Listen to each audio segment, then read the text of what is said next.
Bayangkan Anda melangkah masuk ke dalam sebuah rumah mewah bergaya klasik yang posisinya ada di kawasan elit. Anda berjalan menyusuri lorong utama yang megah, lantai marmer di bawah kaki Anda, terus Anda mendongak ke arah tangga utama yang melengkung indah. Pasti Anda mengharapkan ya, semacam lampu gantung kristal atau mungkin lukisan klasik, kan? Tapi hal pertama yang menyambut pandangan Anda justru sebuah manekin wanita seukuran manusia, mengenakan gaun pengantin lengkap dengan tudung kepalanya yang dibiarkan menggantung dari langit-langit, menjuntai dengan tali tepat di atas tangga. Wow, iya itu horor banget sih. Benar kan? Dan ini bukan deskripsi dari wahana rumah hantu ya. Bagi Anda yang mendengarkan, ini adalah realitas yang terdokumentasi dari file bukti bernomor 900 hingga 1000, yaitu foto-foto dari dalam kediaman Jeffrey Epstein. Ya, pemandangan itu aja sebenarnya udah cukup untuk meruntuhkan ekspektasi dasar kita tentang apa itu ruang hunian. Dan sumber yang kita bedah kali ini, sebuah video analisis mendalam di YouTube berjudul 55 Epstein Files Review Episode 10. Ini tuh ngebawa kita pada tur virtual yang menguliti setiap sudut aneh dari ratusan foto tersebut. Betul. Sumber ini sangat spesifik, dan jujur aja isinya cukup kelam.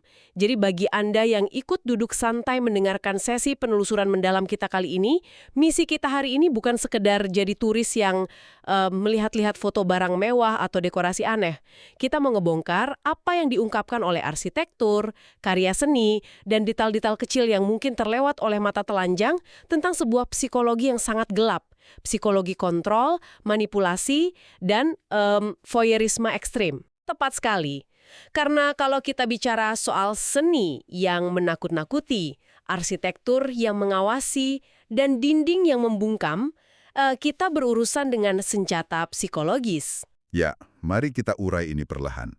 Karena kalau Anda melihat foto-foto ini bersama kami sekarang, hal pertama yang akan langsung menyerang indera Anda, bahkan sebelum Anda memproses bentuk ruangannya, adalah karya seninya. Patung dan lukisannya itu loh. Yang menarik di sini adalah seni di dalam rumah ini sama sekali tidak berfungsi sebagai pelengkap estetika pasif. Maksud saya, setiap lukisan dan patung tampaknya dipilih dengan cermat untuk memberikan semacam deklarasi. Ia aktif dan dalam banyak hal sangat mengintimidasi siapapun yang melangkah masuk ke ruang tersebut. Mengintimidasi mungkin kata yang terlalu halus ya.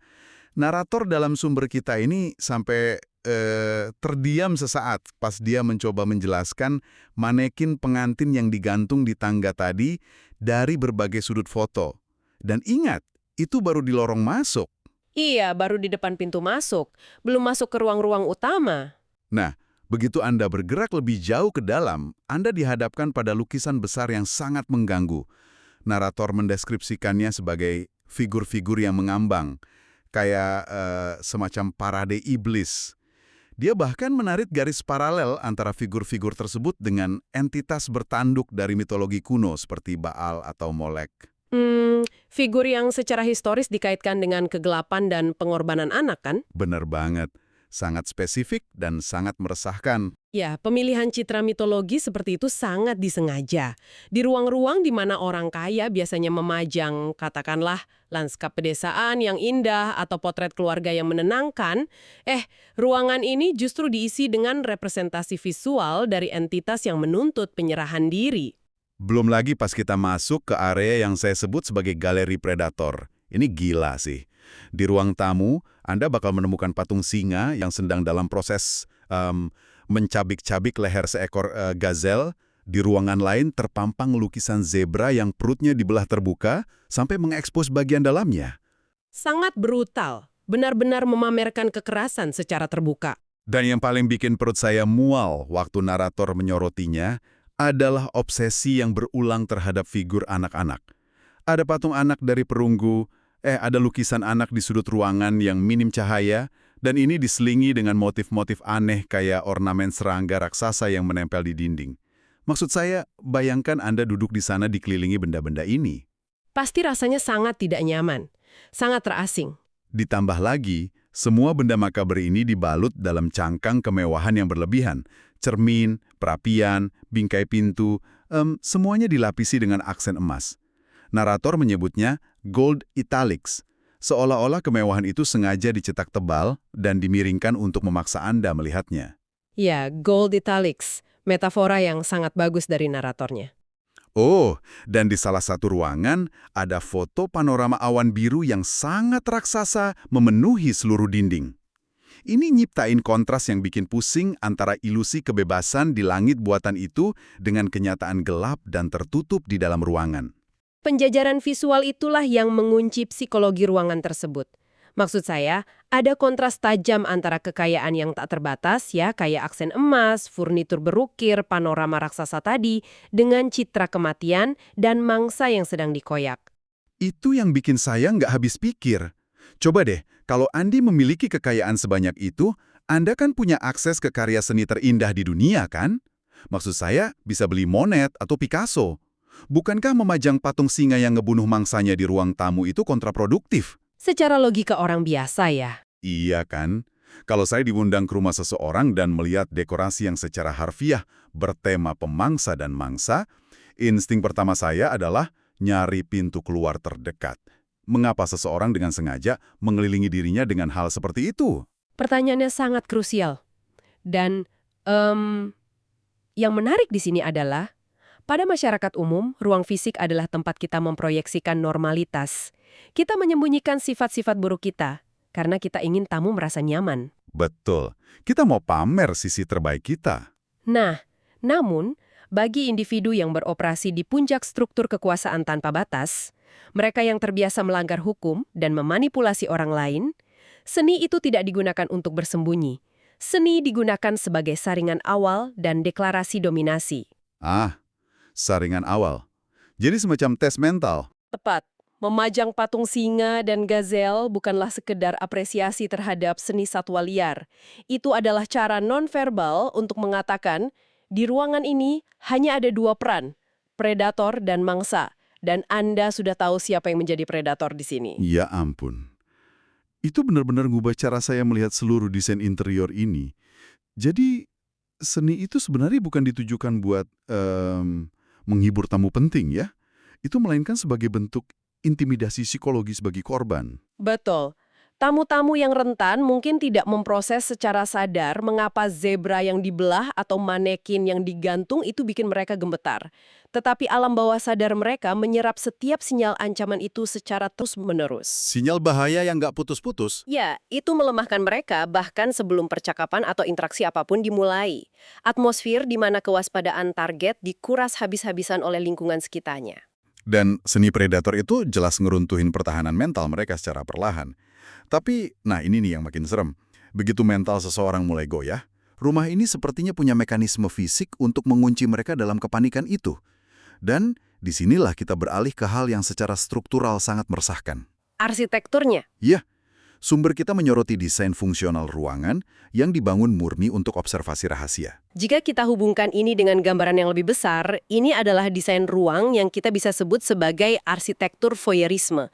Saat fungsi bangunan beralih dari tempat berlindung menjadi mesin pengawasan. Waktu narator video ngajak kita lihat-lihat foto lorong rumah, dia nemuin satu detail kecil yang bikin saya benar-benar tertegun. Di pintu-pintu tertentu, khususnya di area dekat dapur, ada lubang pengintip berbentuk lingkaran. Circular foyer doors. Iya, lubang intip di dalam rumah, bukan di pintu depan. Benar. Dan di dekat pintu itu, narator melihat ada semacam meja dengan kue-kue kering dan nampan. Layaknya area di mana penghuni atau staf mungkin sering berkumpul santai atau sekedar lewat. Nah, lubang pengintip ini posisinya sangat spesifik. Mereka dirancang agar seseorang di lorong bisa berdiri di sana, terus ngelihat ke dalam ruangan, dan mengamati siapapun di sana secara diam-diam tanpa perlu memutar kenop pintu. Sebuah observasi yang sangat invasif. Sangat invasif. Dan pengawasan ini didukung oleh sistem elektronik. Dalam foto ruang kantor utama, kita bisa lihat layar komputernya menyala, menampilkan perangkat lunak keamanan dan berbagai monitor yang memantau kamera di sudut-sudut rumah. Narator menyimpulkan pengamatan ini dengan nada yang menurut saya cukup dingin. Dia bilang, ada banyak sekali pengawasan yang terjadi di rumah ini.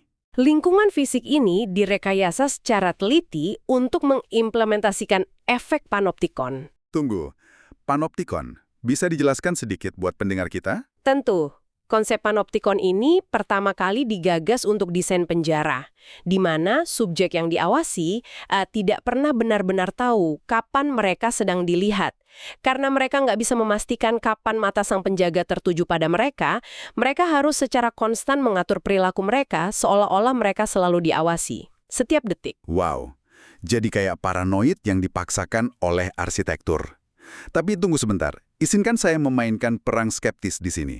Kita kan sedang membicarakan seorang miliarder dengan banyak aset dan musuh mungkin. Setiap orang dengan kekayaan di tingkat itu, pasti punya kamera keamanan canggih, monitor di ruang kerja, dan protokol keamanan yang ketat. Iya, itu argumen yang wajar. Kan bukankah itu standar operasional untuk melindungi aset dan diri dari ancaman luar? Jadi, bagaimana kita membedakan antara sistem keamanan orang kaya pada umumnya dengan apa yang Anda sebut sebagai mesin pengawasan psikologis ini? Jika kita hubungkan ini dengan gambaran yang lebih besar, itu poin yang sangat penting. Dan perbedaannya terletak pada arah dari pengawasan tersebut. Keamanan tradisional itu selalu menghadap keluar. Kamera perimeter, sensor gerak di gerbang luar, layar untuk memastikan nggak ada penyusup yang melompati pagar, itu dirancang untuk menjaga ancaman tetap di luar. Oke, masuk akal. Menjaga batas luar. Namun, lubang pengintip di pintu-pintu lorong yang menghadap ke dapur atau ke kamar tidur itu sama sekali tidak berguna untuk menghentikan perampok. Peralatan itu secara eksklusif berbalik menghadap ke dalam. Itu dirancang untuk memantau orang-orang yang sudah ada di dalam rumah. Astaga, benar juga ya. Ya, ketika arsitektur Anda bertujuan melucuti privasi dari orang-orang yang Anda undang atau Anda bawa masuk, itu bukan lagi keamanan, itu adalah alat penaklukan. Luar biasa. Jadi dengan merampas privasi, Anda merampas otonomi mereka. Jika seseorang selalu merasa diamati, entah melalui lensa kamera di pojok ruangan yang berkedip, atau lubang intip melingkar di pintu kayu, ruang pribadi mereka itu hancur sepenuhnya. Voyeurisme di sini bukan cuma, kelainan pribadi yang memalukan dari si pemilik, itu adalah senjata yang ditanam langsung ke dalam engsel pintu bangunan ini. Dan ketika privasi fisik sudah dihilangkan, korban hanya memiliki satu jalan keluar yang tersisa di benak mereka, yaitu meminta bantuan ke dunia luar, melaporkannya ke otoritas. Yang mana itu membawa kita langsung ke mekanisme kontrol ketiga. Jika seni melumpuhkan mental Anda sejak awal dan arsitektur menghilangkan ruang aman Anda di dalam, maka ada satu struktur lagi yang memastikan Anda nggak akan pernah mencoba melarikan diri atau mencari pertolongan. Ini berwujud tumpukan bingkai foto yang mungkin bisa kita sebut sebagai dinding kekuasaan. Ini adalah strategi proyeksi pengaruh yang sangat manipulatif yang diamati oleh pembuat video dengan cukup detail meskipun kualitas fotonya sangat menantang. Ya, sangat menantang alias buram banget. Dan sebelum kita mendalami bagian ini, ada satu aturan wajib untuk Anda yang sedang mengikuti penelusuran kita ini. Jadi gini, di salah satu area rumah terdapat potongan kayu lapis besar yang dilukis menyerupai bendera Amerika Serikat. Di dekat situ, terdapat dinding dan meja yang penuh dengan foto-foto dalam bingkai. Banyak sekali foto-foto. Betul. Narator video sumber kita melakukan zoom in besar-besaran pada foto-foto bukti forensik ini, yang sayangnya sangat buram dan diambil dari jarak yang cukup jauh. Nah, berdasarkan siluet dan fitur wajah yang kabur, narator menduga melihat banyak figur kuat dunia. Ya, dia mencoba mengidentifikasi siapa saja di sana. Dan tokoh-tokohnya nggak main-main. Dia mengidentifikasi sosok yang tampak seperti Donald Trump bersama Melania, lalu Bill Clinton, ada figur dalam jubah keagamaan putih yang sangat mirip Paus, seseorang yang diyakini sebagai Hillary Clinton muda, terus ada Ghislaine Maxwell, para petinggi Timur Tengah dengan pakaian tradisional mereka, hingga profil yang sangat menyerupai Jeff Bezos muda. Itu daftar nama yang sangat berat. Sangat berat. Sekarang, dengarkan baik-baik. Kita di sini bukan untuk memvalidasi apakah tokoh-tokoh itu benar-benar ada di sana, atau apakah mereka memang berteman dekat dengan pemilik rumah. Kita sama sekali tidak mengambil kesimpulan atas keaslian dari foto-foto buram tersebut. Betul, itu bukan ranah kita. Iya, kita murni melaporkan dan menganalisis alasan dari narator yang menyoroti mengapa foto-foto itu dipajang di ruangan tersebut. Apa fungsinya secara ruang dan psikologi? Menjaga objektivitas itu sangat esensial. Fokus psikologisnya memang bukan pada siapa yang difoto, melainkan pada tujuan eksistensi dari altar foto-foto tersebut di dalam ekosistem rumah ini. Disinilah ini menjadi sangat menarik. mengapa seseorang sengaja memajang foto dirinya atau foto tokoh-tokoh kuat tersebut bersama presiden dari dua kubu politik yang saling berseberangan, bersama pemuka agama tertinggi dan para miliarder teknologi global. Ini bikin saya teringat pada sesuatu yang sangat dekat dengan kehidupan profesional kita sehari-hari. Ini persis banget kayak beranda LinkedIn. Menarik sekali. LinkedIn sebagai bentuk senjata. Ya, coba deh, kalau Anda memikirkan LinkedIn, itu adalah ruang di mana kita secara artifisial menyusun koneksi kita.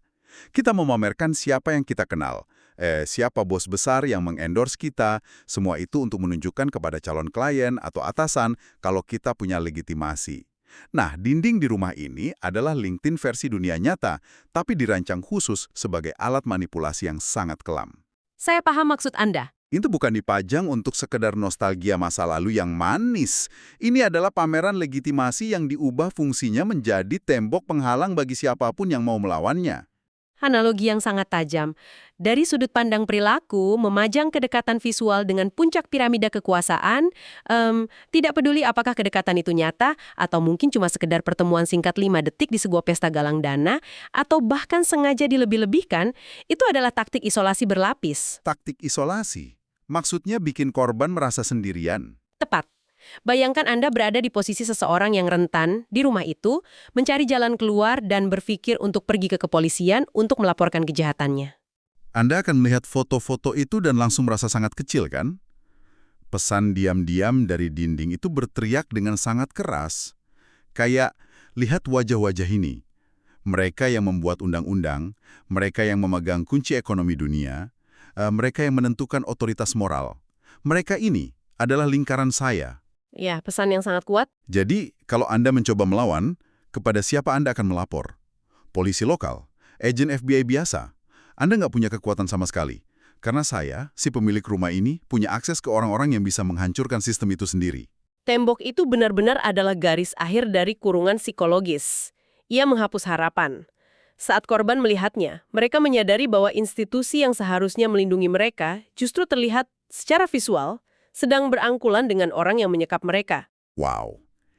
Itu adalah lapisan manipulasi yang benar-benar memuakkan. Mari kita rekap sedikit betapa gilanya ini. Seni predator menempatkan Anda sebagai mangsa. Arsitektur mengawasi Anda untuk memastikan Anda tidak melawan. Dan dinding foto ini membunuh ide bahwa sistem atau hukum akan datang menyelamatkan Anda. Benar-benar sangkar yang sempurna. Sebuah mesin yang dirancang secara holistik. Namun, dari sinilah penelusuran mendalam kita masuk ke bagian yang paling bikin dahi berkerut.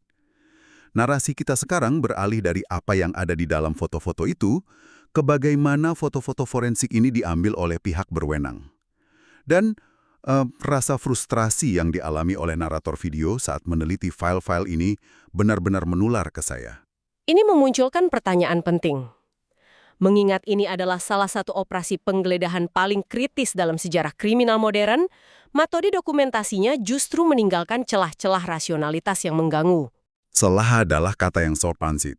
Narator video ini tuh kayak yang lagi tersiksa melihat kualitas bukti yang dikumpulkan. Pertama, dalam beberapa jepretan foto, Anda bisa lihat pantulan di cermin atau orang asing di latar belakang. Ada seorang wanita dengan kemeja bertuliskan FBI besar di punggungnya yang nggak sengaja tertangkap kamera. Yang mana itu menegaskan bahwa ini benar-benar operasi resmi yang dilakukan oleh profesional, bukan sekedar foto amatir. Betul. Lalu kita melihat tumpukan kotak penyimpanan besar dengan label evidence atau bukti yang dicetak tebal. Tetapi, anehnya, fotografer hanya memotret tumpukan kotaknya saja dari luar. Tidak ada satupun foto dari koleksi ini yang memperlihatkan isi dokumen atau benda di dalamnya. Sangat ganjil. Dan paradoks terbesar dari operasi dokumentasi itu terjadi tepat di depan dinding kekuasaan yang baru saja kita bahas. Ah ya, bayangkan Anda adalah seorang agen forensik. Anda berdiri di depan meja yang memuat puluhan foto berbingkai dari tokoh-tokoh paling berpengaruh di bumi. Foto yang mungkin bisa mengungkap jaringan koneksi kriminal paling rumit di dunia. Prosedur standar forensik tentu saja adalah mendokumentasikan setiap bingkai secara berhadapan langsung atau front-facing dengan pencahayaan yang jelas dan jarak dekat. Itu adalah SOP dasar untuk dokumentasi bukti. Pasti. Namun, apa yang terjadi di lapangan? Fotografer di lokasi justru ngambil foto-foto tersebut dari sudut samping yang ekstrim, sangat jauh di seberang ruangan, atau bahkan dibiarkan sebagian tertutup oleh patung dekorasi yang ada di atas meja. Silau dari kaca bingkainya sama sekali nggak disesuaikan, semuanya buram. Sementara di sisi lain bangunan, di bawah pengarahan yang sama, dan dilakukan oleh tim fotografer yang sama, mereka menghasilkan gambar berkualitas tinggi dari benda-benda yang secara investigatif sangat tidak relevan. Ah, Anda menyentuh bagian yang paling bikin narator ingin berteriak rasanya. Kita, sebagai publik yang melihat file ini, malah disuguhi foto beresolusi tinggi dari lemari pakaian yang memperlihatkan deretan mantel militer dan jaket kulit bermotif bendera Amerika. Sangat jernih dan fokus. Ya, sangat fokus. Terus ada foto sangat close-up dari mesin pembuat kopi canggih lengkap dengan sepotong kue tart cher yang ditinggalkan di atasnya. Coba bayangkan, kue tart di foto makro.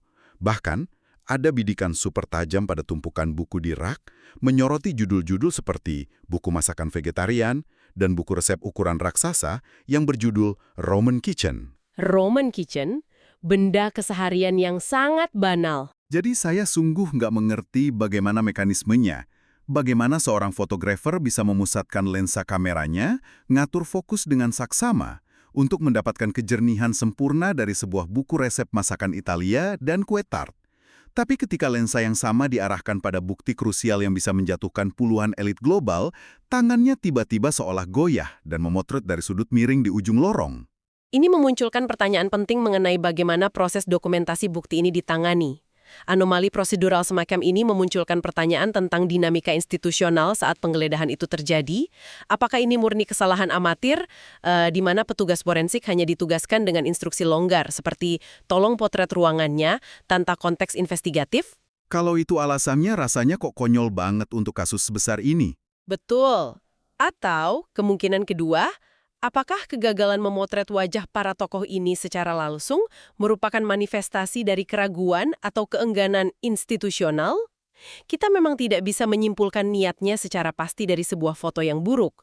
Namun, secara visual, kontras antara hal yang banal seperti buku masak dan hal yang krusial ini melahirkan sebuah realitas ganda yang sangat spesifik tentang rumah tersebut. Realitas ganda? Maksudnya seperti dua sisi dunia yang berjalan bersamaan gitu? Bagaimana maksudnya? Iya, kita kan sering membayangkan bahwa markas penjahat super atau sindikat kriminal itu beroperasi di dalam bungkar yang gelap, kotor, atau sepenuhnya terpisah dari peradaban normal. Kayak di film-film aksi gitu ya? Di gudang pelabuhan yang sepi. Namun foto-foto ini membuktikan hal yang sebaliknya. Eksploitasi berskala masif tidak terjadi di ruang hampa. Ia terjadi bersamaan dengan rutinitas harian yang sangat membosankan dan normal. Seseorang di rumah itu menikmati kue tart cherry. Seseorang menyeduh espresso di pagi hari, lalu mungkin membaca tentang cara memasak hidangan vegetarian sambil duduk santai. Dan itu semua terjadi di rumah yang sama? Benar, dan hanya beberapa meter dari dapur tempat menyeduh kopi itu, di balik pintu dengan lubang pengintip, manipulasi dan kejahatan yang tidak terbayangkan sedang berlangsung. Merinding saya mendengarnya. Kejahatan ekstrim yang diselimuti oleh rutinitas pagi yang biasa. Fakta bahwa mesin kopi super mahal dan buku masak besar itu hidup berdampingan di bawah satu atap dengan galeri predator yang mengerikan, dan layar pengawas, maksud saya, itu bikin semuanya terasa jauh lebih menakutkan karena betapa normalnya benda-benda itu terlihat. Ya, banalitas benda-benda tersebut justru memperkuat horornya. Kejahatan ini tidak bersembunyi di dalam kegelapan. Ia duduk berdampingan dengan secangkir kopi di pagi hari. Kita telah berjalan cukup jauh menyusuri lorong-lorong gelap ini hari ini. Dan jika kita menarik mundur lensa kita, penelusuran kita terhadap file 900 hingga 1000 ini bukan sekedar pameran interior yang aneh atau kritik terhadap selera dekorasi orang kaya. Tentu saja bukan? Kita telah melihat bagaimana karya seni yang makaber dan agresif diposisikan secara sadar sebagai alat pelumpuh psikologis, untuk menyaring siapa predator dan siapa mangsa di ruangan tersebut. Kita telah membongkar bagaimana desain arsitektur seperti pintu lubang pengintip dan layar pengawas berfungsi ganda sebagai mesin voyeurisme yang memastikan korban merasa selalu diawasi dan tidak memiliki ruang privat secuil pun. Sebuah panoptikon modern. Ya, panoptikon modern. Kita juga menelaah bagaimana dinding yang penuh dengan wajah-wajah elit berkuasa difungsikan seperti profil LinkedIn yang dipersenjatai, yang ngirim pesan tak tertulis bahwa perlawanan dari korban adalah hal yang sepenuhnya sia-sia. Dan akhirnya, kita dihadapkan pada realitas dokumentasi forensik yang bikin kita geleng-geleng kepala. Di mana jepretan kamera yang sangat tajam justru menangkap sepotong kue. Betul. Kue dan buku masak jadi saksi bisu yang sangat jernih resolusinya. Sementara bukti-bukti krusial yang berhubungan dengan elit dunia, sengaja atau tidak sengaja, disembunyikan di balik bingkai yang diburamkan oleh jarak dan sudut yang miring. Secara keseluruhan, jika kita hubungkan ini dengan gambaran yang lebih besar, ini memberikan kita satu sintesis yang kuat. Ruang fisik tidak pernah pasif. Tidak pernah netral. Ya, desain, penempatan objek, dan batas-batas struktural dari rumah ini direkayasa secara teliti untuk menjadi perpanjangan dari kendali pemiliknya. Itu bukan sekedar tempat tinggal, itu adalah mesin penaklukan yang bisa dihidupi. Dan bagi Anda yang mendengarkan, biarkan ini menjadi pengingat yang mengubah perspektif Anda saat melihat lingkungan sekitar.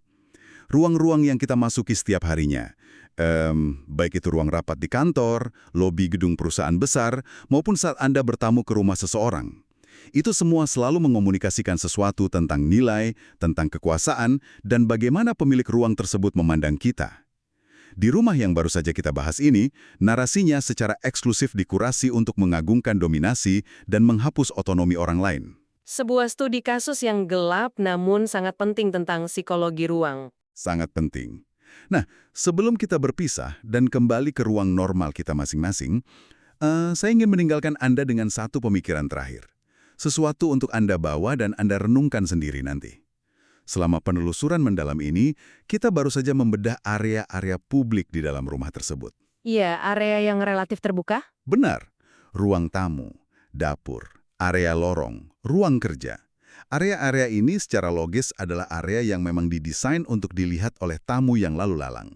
Dan di ruang yang bisa dilihat publik ini saja, pemilik rumah sudah merasa cukup nyaman atau mungkin cukup tak tersentuh untuk memamerkan seni bertema predator yang brutal, manekin pengantin yang digantung di tangga, lubang pengintip yang terang-terangan, dan dinding intimidasi para elit. Dan itu semua diperlihatkan ke dunia luar. Betul. Jadi pertanyaannya adalah, jika area yang dikategorikan terbuka di rumah ini saja sudah dirancang menjadi ekosistem teror yang sebegitu mengganggu, rahasia dan kegelapan seperti apa yang sesungguhnya disembunyikan di area yang tidak pernah didokumentasikan dan difoto secara layak? Narator video sumber kita itu berulang kali melontarkan kebingungan yang sangat beralasan. Dia bertanya, di antara ratusan file ini, di mana letak foto-foto dari brankas atau vault utama yang kabarnya ada di sana? Sebuah pertanyaan yang sayangnya tidak terjawab oleh foto-foto tersebut. Ya, area paling tertutup dari rumah ini tidak terdokumentasi dalam tumpukan bukti yang kita lihat hari ini. Jika lorong utamanya saja sudah memancarkan aura mimpi buruk, apa yang sebenarnya menunggu di balik pintu brankas baja yang terkunci rapat itu?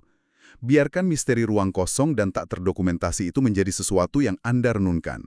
Terima kasih telah bergabung dengan kami hari ini. Terima kasih telah mempercayakan waktu Anda untuk ikut duduk santai bersama kami, menggali dan mengurai informasi yang mungkin tidak nyaman, tetapi sangat membuka mata ini. Sampai jumpa di penelusuran mendalam kita selanjutnya. Tetaplah memiliki rasa ingin tahu yang tajam, dan mulai sekarang, perhatikan baik-baik cerita apa yang sedang dicoba disampaikan oleh ruang di sekitar Anda.